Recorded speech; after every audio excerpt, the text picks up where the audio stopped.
안녕하세요, 백지입니다. 이번 시간에는 고등학교 1학년 통합과학 2단원 시스템과 상호작용에서 세 번째 시간, 직권의 변화 보겠습니다. 저번 시간 지구 내부 에너지에 의해 화산활동과 지진, 산의 운동 등 다양한 지각 변동을 일으킨다고 했습니다. 그 내용을 자세히 보는 시간 가져보도록 하겠습니다. 먼저 화산입니다. 화산은 화산활동으로 분출된 물질들이 분화구 주변에서 모여 만들어진 지형을 말합니다. 그럼 화산 활동은 무엇일까요? 바로 지구 내부 에너지에 의해 지표 아래 암석이 용융되어 만들어진 마그마가 마그마 괸이라는 곳에 저장되어 있다가 지각의 갈라진 부분이나 약한 틈을 타고 상승하여 지표 밖으로 분출하는 활동을 말합니다. 이때 분출되는 물질들을 화산 분출물이라고 하며 화산가스, 화산쇄설물, 용암이 대표적이라고 볼 수 있습니다. 화산가스에는 수증기와 이산화탄소, 이산화황, 질소, 염소 등이 있고 아주 유해한 기체들을 포함하고 있죠. 그리고 화산 쇄설물은 화산 폭발에 의해 방출되는 크고 작은 암편을 말하고 그 크기에 따라 화산진, 화산재, 화산역, 화산암괴, 화산탄으로 구분된다라는 걸 보면 되겠습니다. 마지막으로는 용암이 있죠. 용암도 포함되고 있는 성분과 온도에 따라 점성이 달라 흐르는 속도도 다르게 나타납니다. 이러한 성질 때문에 형성되는 화산 모양도 다르게 나타난다라는 거 보면 되겠습니다. 그래서 용암 종류에는 어떤 것이 있는지 보겠습니다. 용암의 종류에는 현무암질, 안산암질, 유문암질로 구분되고 먼저 현무암질은 이산화규소량이 작기 때문에 염기성을 나타내는 특징을 가지고 있습니다. 그리고 온도가 높아서 아주 유동성이 크다라는 거 보면 되죠. 그래서 용암이 지표면으로 나올 때 열극형이나 분출형으로 형태를 나타내고 그래서 평평한 용암지대나 낮고 넓게 퍼진 순상화산의 형태를 가지고 있습니다. 한반도에서 용암 대지는 대표적으로 개마고원이 있고 순상화산에는 한라산이 있습니다. 그리고 암산암질입니다. 이산화규소 함량은 현무암질보다 약간 많아 중성을 나타내고 온도는 1000도에서 1100도를 가지고 있죠. 그래서 유동성은 현무암질보다 작다라고 보면 되겠습니다. 그래서 약간 끈적하기 때문에 폭발형이나 분출형과 폭발형이 같이 나타나는 혼합형으로 분출하게 되죠. 그래서 성층 화산의 형태를 가지고 있습니다. 한반도에서 백두산이 대표적으로 성층 화산입니다. 마지막으로 유문암질 용암입니다. 유문암질 용암은 이산화규소 함량이 가장 많아 산성을 나타내고 온도는 약 800도로 가장 낮죠. 그래서 유동성이 작은 특징을 가지고 있습니다. 유동성이 작아 아주 끈적끈적하다라고 볼 수 있죠. 그래서 대부분 폭발형 형태로 화산 활동을 보이고 있죠. 그리고 잘 흐르지 않아 아주 높고 가파른 형태의 화산을 형성하게 됩니다. 이것이 바로 종상화산이나 탑상화산이라고 하는 것이죠. 한반도에서는 울릉도가 대표적인 종상화산입니다. 내용을 보고 왜 온도에 따라 유동성이 다르게 나타날까 생각하는 친구들도 있을 겁니다.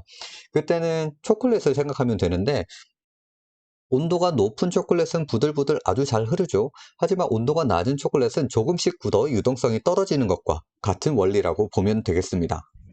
그래서 이런 화산 활동이 주는 영향은 어떤 것들이 있을까요? 화산 폭발은 인간에게 여러 가지 피해를 주지만 자연적으로는 좋은 점도 있다는 것입니다. 화산가스는 유독성 기체를 포함하고 있기 때문에 사람을 포함한 동식물에 많은 피해를 줍니다. 그리고 분출되는 화산재는 빛을 차단하고 기후에 영향을 주며 항공기 운항에도 지장을 주게 되고 대기 또한 탁해지죠. 그리고 화산이 폭발할 때 가장 무서운 것이 바로 화산 쇠설류와 화산 이류입니다.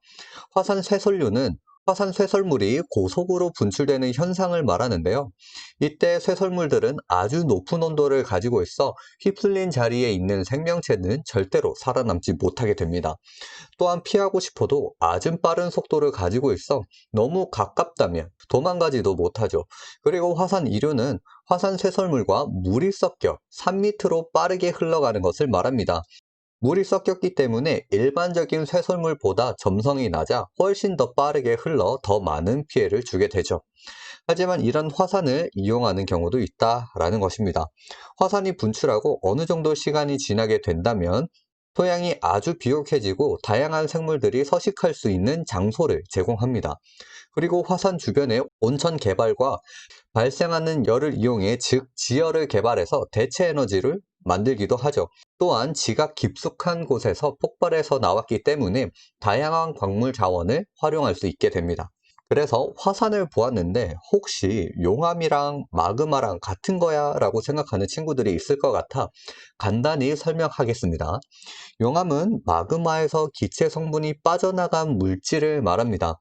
마그마는 지각 내에서 높은 압력과 열을 받고 있는 상태에 지표면으로 나오게 되면서 압력은 낮고 온도는 높아 녹아있던 기체 성분들이 기권으로 빠져나가게 되는 것이죠.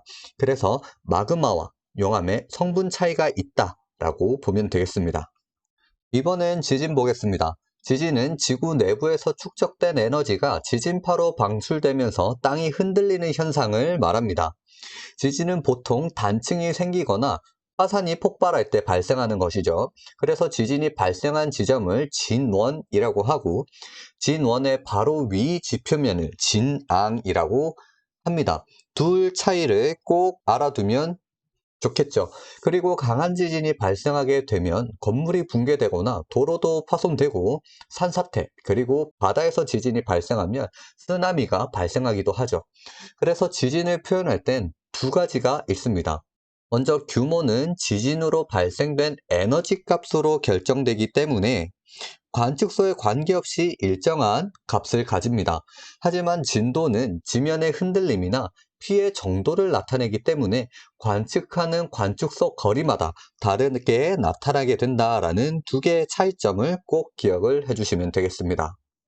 이번에는 지진파입니다. 지진이 발생한 파동을 지진파라고 하죠. 지진파는 크게 세 종류가 있습니다. 먼저 피파입니다. 피파는 진동 방향과 진행 방향이 같은 종파라고 얘기를 하며 전파 속도가 빨라 지진이 발생했을 때 가장 먼저 도착하는 지진파입니다. 그리고 지구 내부 조사 방법에서 보았듯이 고체, 액체, 기체 모든 매질을 통과 가능한 특징을 가지고 있죠. 그리고 두 번째 S파입니다. S파는 진행 방향과 진동 방향이 서로 수직인 관계, 횡파라고 얘기를 하며 전파 속도가 느리고 진동이 커서 P파보다는 많은 피해를 주는 파동 중에 하나죠. 그리고 고체만 통과한다는 특징을 가지고 있었습니다. 마지막으로는 L파가 있습니다. L파는 이런 것이 있구나 라고 보면 되겠습니다. L파는 표면파라고 해서 지표면에만 진동을 하고 속도가 아주 느리고 진폭이 S파보다도 훨씬 크기 때문에 가장 많은 피해를 주는 지진파라고 보면 되겠습니다.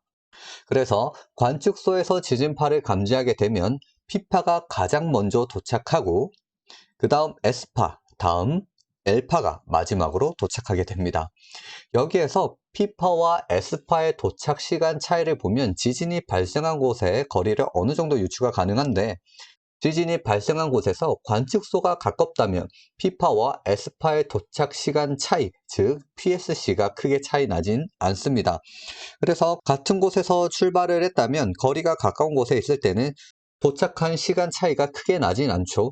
하지만 거리가 멀면 멀수록 빠른 P파는 먼저 앞으로 나아가고 느린 S파는 본인 속도로 천천히 가기 때문에 그 시간의 차이는 더 커지게 된다라는 걸 보면 되겠습니다.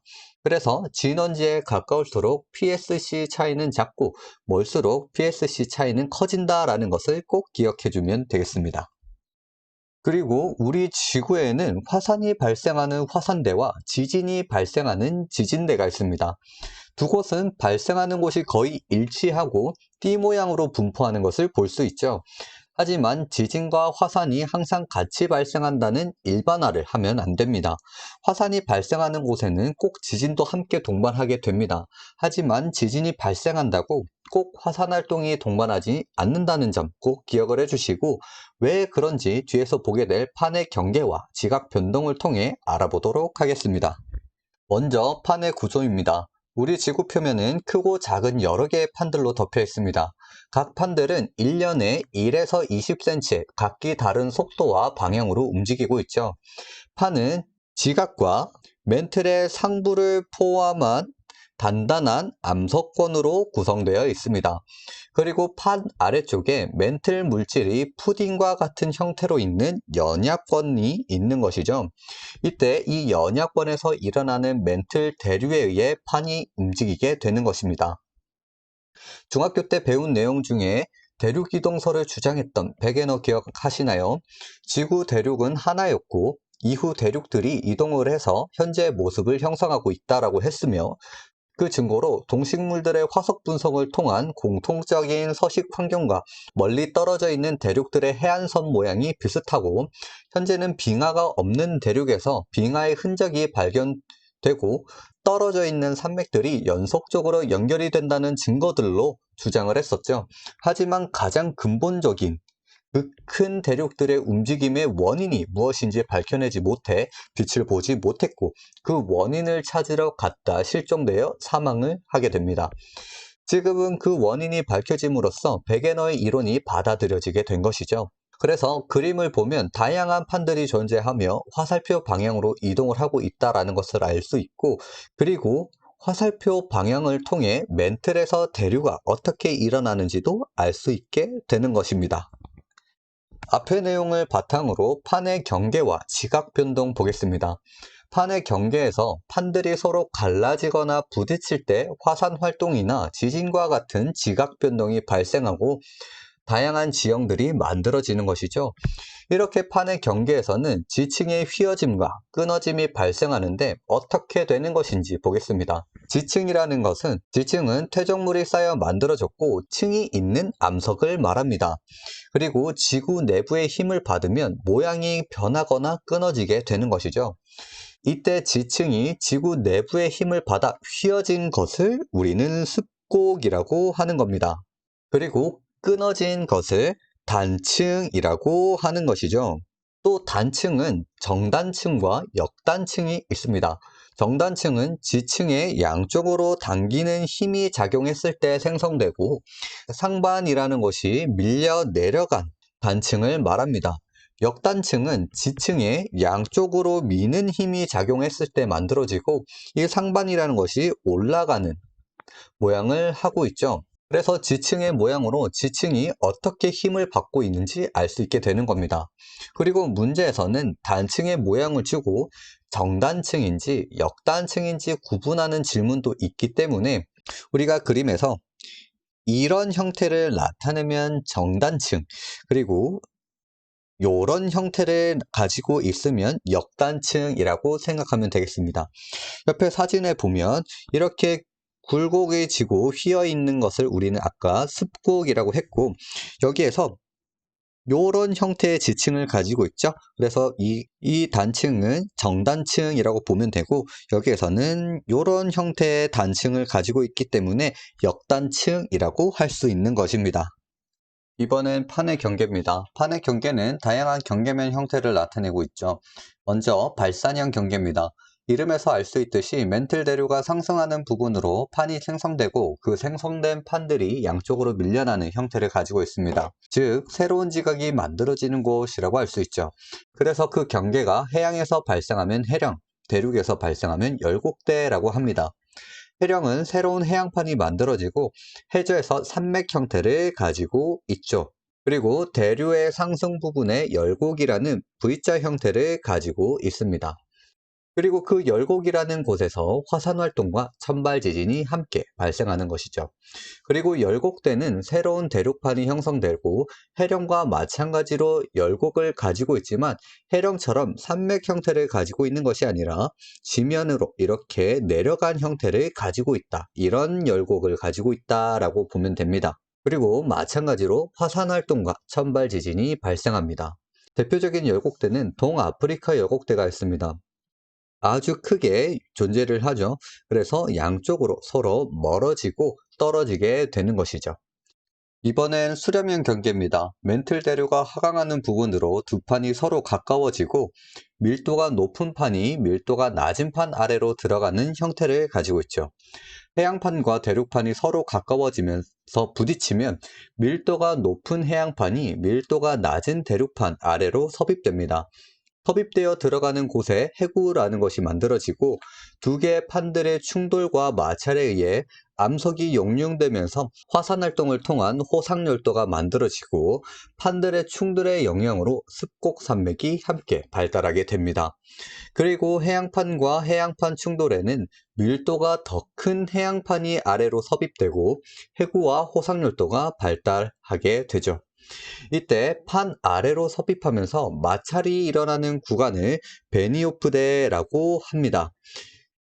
그래서 수렴형 경계에서는 호상열도, 해구 부근 습곡산맥에서는 화산활동이 활발하게 일어나고 또 해구 부근에는 천발지진이, 해구에서 대륙 쪽으로 들어갈수록 신발지진이 발생하게 됩니다.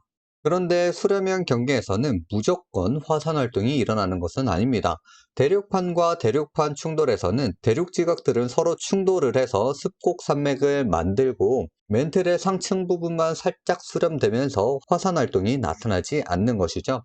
그래서 지진은 자주 발생하지만 화산활동은 없다라는 것, 그 차이점을 알아두면 되겠습니다. 또 여기에서 습곡산맥이 자주 나오는데 우리가 앞에서 습곡이라는 건 무엇이었죠? 지층이 휘어진 것을 습곡이라고 했습니다. 그러면 습곡산맥은 이렇게 휘어진 지층들이 형성된 산맥이다 라고 볼 수가 있겠죠. 하지만 서로 양쪽에서 누르고 있는 형태를 띠고 있기 때문에 어떤 이런 형태의 역단층도 함께 존재하고 있다라는 거 잘 기억해 주시면 되겠습니다. 그래서 대륙판 충돌에 의한 대표적인 습곡산맥은 히말라야 산맥이 있습니다.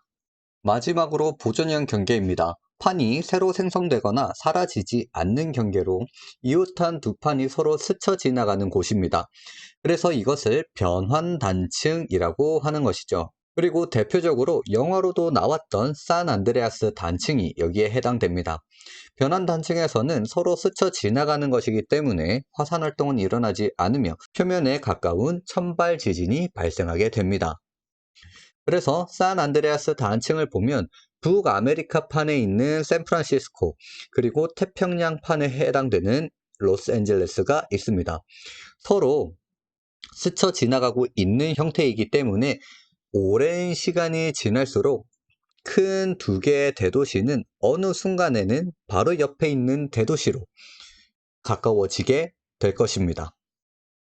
그래서 그림을 통해서 앞에서 배웠던 발산형 경계, 그리고 수렴형 경계, 그리고 보존형 경계를 한 번 더 보도록 하겠습니다. 먼저 대륙판과 해양판이 만나는 경계에 두 곳이 있는데 일본에 해당되는 판부터 보겠습니다. 일본은 대륙판과 해양판이 서로 만나서 형성된 호상열도라고 얘기를 하죠. 그래서 판이 서로 만난 경계 부분에 해구가 만들어지고 판과 판이 마찰이 일어나는 부분을 베니오프데라고 얘기를 했습니다. 그래서 그 마찰에 의해서 형성된 마그마가 올라오면서 호상열도가 만들어지고 화산활동이 일어나게 되는 것이죠.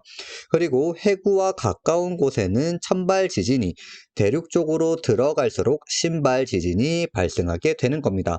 그리고 반대 쭉 날아와서 또 다른 대륙판과 해양판의 경계를 보면 마찬가지로 경계면에 해구가 만들어지고 그 마찰이 일어나는 부분 경계를 베니오프데라고 얘기를 했으며 이때 베니오프데 경계가 아주 가파르기 때문에 천발 지진이 일어나는 부분과 신발 지진이 일어나는 부분 그 사이가 엄청 가깝다라고 볼 수가 있습니다.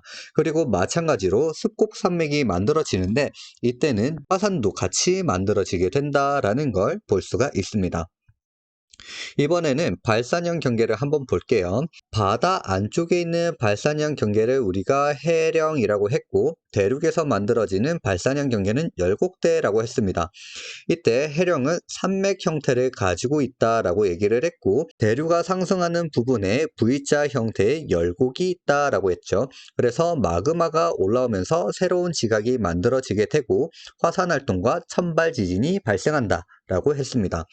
그리고 대륙판과 대륙판이 만나는 수렴형 경계를 볼 때 대륙지각들은 서로 만나서 습곡산맥을 형성했지만 대륙지각이 안으로 파고 들어가는 형태는 나타나지 않기 때문에 큰 마찰은 없다. 그래서 화산활동은 나타나지 않고 지진만 발생하더라라는 거 기억해 주시면 되겠습니다. 그리고 보존형 경계에는 발산형 경계가 나타나는 그 사이에서 보통 나타나게 됩니다. 그래서 그것을 우리는 변환단층이라고 얘기를 했고, 서로 스쳐 지나가고 있기 때문에 선발 지진만 발생했다. 새로운 지각이 만들어지거나 사라지지 않는다라는 거 꼭 기억을 해주시면 되겠습니다. 그래서 오늘은 여기까지고요. 도움이 되셨다면 좋아요와 구독 부탁드리고 궁금한 내용이 있으면 댓글로 남겨주세요. 최대한 빠르게 답해드리겠습니다. 그럼 다음 영상으로 찾아오도록 하겠습니다. 안녕.